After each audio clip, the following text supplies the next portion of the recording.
The Story of Mankind by Hendrik Willem Van Loon. To Jimmy. Forward for Hansje and Willem. When I was 12 or 13 years old, an uncle of mine, who gave me my love for books and pictures, promised to take me upon a memorable expedition. I was to go with him to the top of the tower of Old St. Lawrence in Rotterdam, and so one fine day, a sexton with a key as large as that of St. Peter opened a mysterious door. "Ring the bell," he said, "when you come back and want to get out."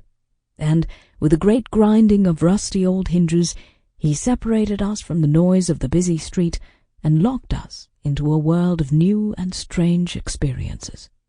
For the first time in my life, I was confronted by the phenomenon of audible silence. When we had climbed the first flight of stairs, I added another discovery to my limited knowledge of natural phenomena, that of tangible darkness. A match showed us where the upward road continued. We went to the next floor, and then to the next, and the next, until I had lost count, and then there came still another floor, and suddenly we had plenty of light. This floor was on an even height with the roof of the church, and it was used as a storeroom.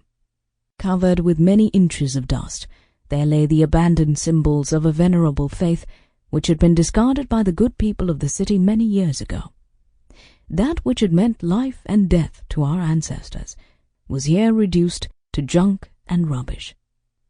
The industrious rat had built his nest among the carved images, and the ever-watchful spider had opened up shop between the outspread arms of a kindly saint. The next floor showed us from where we had derived our light. Enormous open windows with heavy iron bars made the high and barren room the roosting place of hundreds of pigeons. The wind blew through the iron bars, and the air was filled with a weird and pleasing music. It was the noise of the town below us, but a noise which had been purified and cleansed by the distance.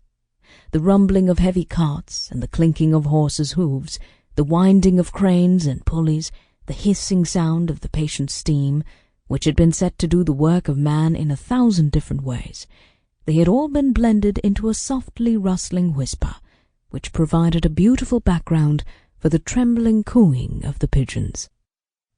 Here the stairs came to an end, and the ladders began, and after the first ladder, a slippery old thing, which made one feel his way with a cautious foot, there was a new and...